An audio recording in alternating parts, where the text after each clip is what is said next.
sun would set right into your TV.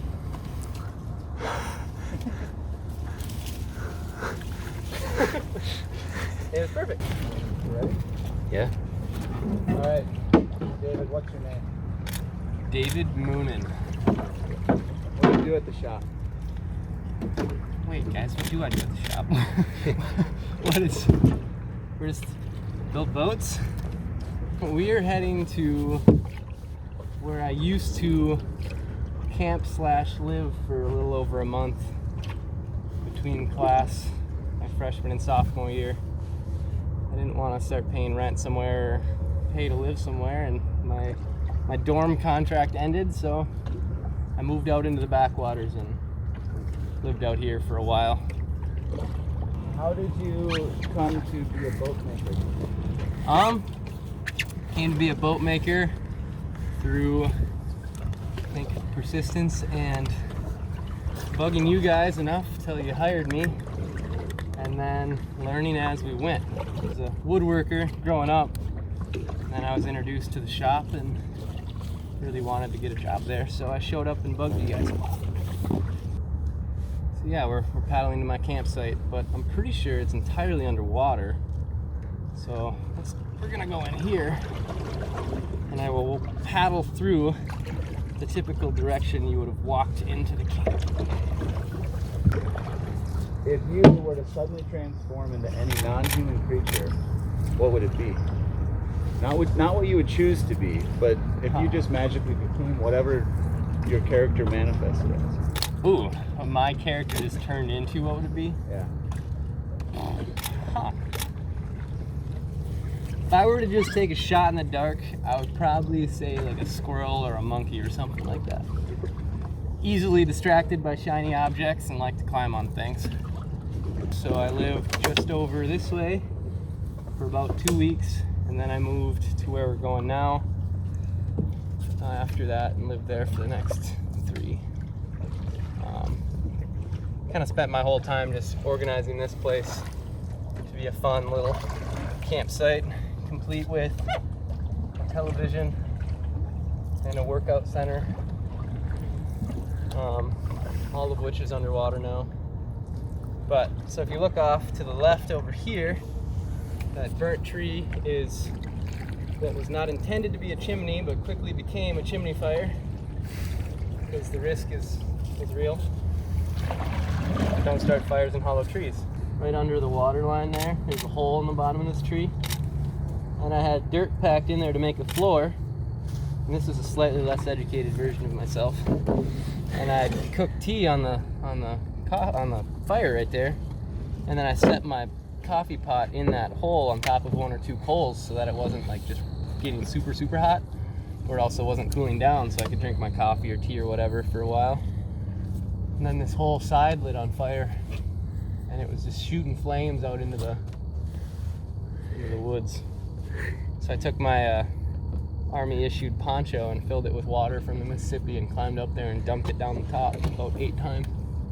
These logs right here were actually something I kind of piled up on the side to make the trail, and they've all kind of washed around quite a bit, but right now we're on my trail into the camp. It's about 3 feet underwater right now. Alright, so this angled tree to your right, Todd, that is where, that leads right into my campsite, but it's also hollow.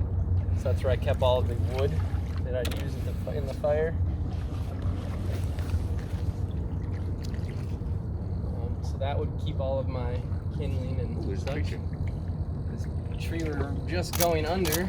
Okay, something moved into here. Oh, something moved into my spot. Yeah. Rude. Is that a possum? I think it's a raccoon, striped tail. That's cool. Where the raccoon currently resides was my tinder box. This is where you do your morning sit-ups.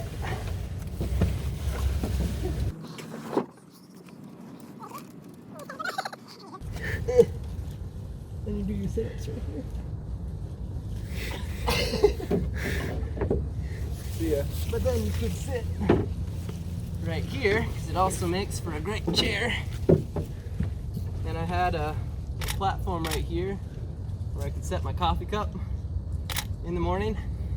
And then right this direction, because we're facing, what are we facing? You guys are facing, I tied a bunch of string and made this square box of twine, pulled all the brush out of the way. And if you sat here in the evening, the sun would set right into your TV. What's your favorite part of making a canoe? Favorite part of making a canoe? I don't know, I really like a lot of it. Painting the gel coat into it, it's kind of a slow and meticulous process, but when you get to do cool and new designs and things like that, it's really fun. Kind of with the mystery of you're not going to get to see it until the boat's almost done, and then when you reveal it, you'll, I don't know, either you're really excited because it worked or really bummed and thinking about how to fix it. The other side would be like wood grain in the deck plates and the handles.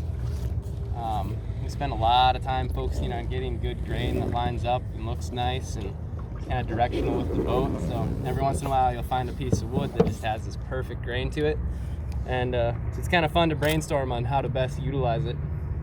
And then when it all comes together and you sand it to crazy good shine and throw some teak oil on it, it just looks amazing. And right over here, this beaver named Daryl really didn't like me. He'd come into my campsite and slap his tail right off the side in the water here. All right, rumor has it that you're the littlest brother in a family folk band. Oh, yeah? Well, that rumor would be only slightly remotely true. Let's talk about the true parts of it. Well, Which part of it's true? The true parts of it would be my family, or my mom's side specifically, kind of makes up this ever-changing but pretty consistent folk band. And I am the little brother that they got to sing once or twice. My singing is limited to vehicles that are empty besides myself and my dog. And Beavers? yeah, beavers. You sure anyone wants to buy a boat from a person like that? Rumor has it that you're America's 47th best ninja. Okay. 47th best ninja. That was your workout routine? Yeah, that's part of it. It's part of the method to the madness.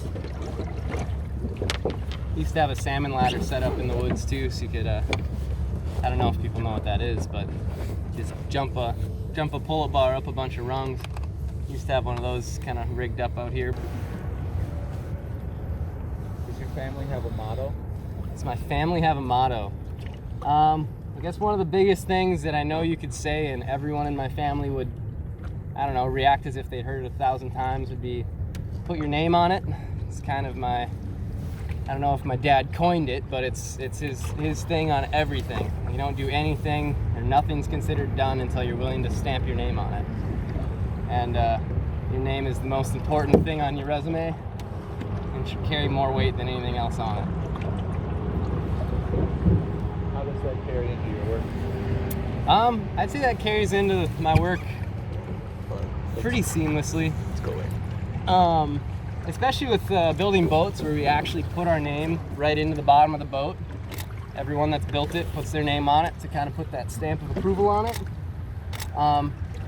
But essentially just, it makes you take pride in what you're doing because everything about it can be traced right back to you.